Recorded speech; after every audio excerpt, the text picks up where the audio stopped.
Hello दोस्तों, कैसे हो आप लोग। राज वैरायटी स्टिचिंग में तहे दिल से आपका स्वागत। आज फिर आया हूँ एक नई कहानी के साथ। सफलता जीत हासिल करने के तरीके कहानी के माध्यम से बताता हूँ।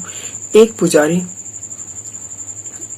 किसी गांव में गया और वहां पे जाते हुए रास्ते में देखा एक खेत ऐसा था जिसमें खूब सारी हरी हरी फसल उगी हुई थी।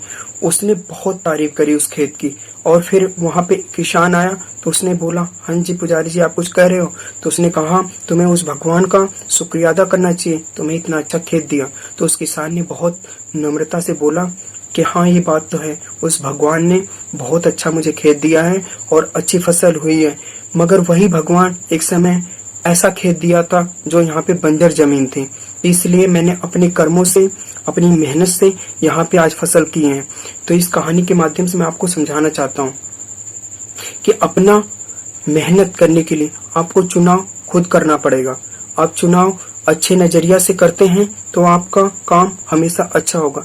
आपने ज्यादातर लोगों को आपने सुना होगा कि मेरी लॉटरी लग जाती तो मैं ये कर देता। ऐसा कुछ नहीं होता। अगर लॉटरी लग भी जाती है तब भी वो कुछ नहीं कर पाएंगे, क्योंकि उन्होंने चुनाव सही नहीं किया है। चुनाव ऐसा करिए जो लाइफ टाइम के लिए चले। और आपको एक बात और बताता हूँ कि सफलता कोई इत्तेफाक की देन नहीं होती, वो हमें चुनाव करना पड़ता, बहुत मेहनत करनी पड़ती है।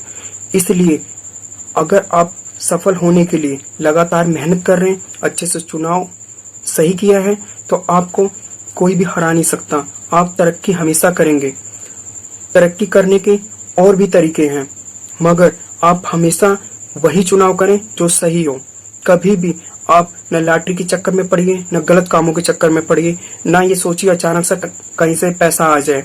हमेशा वही चुनाव करिए जो लाइफ टाइम के लिए हो।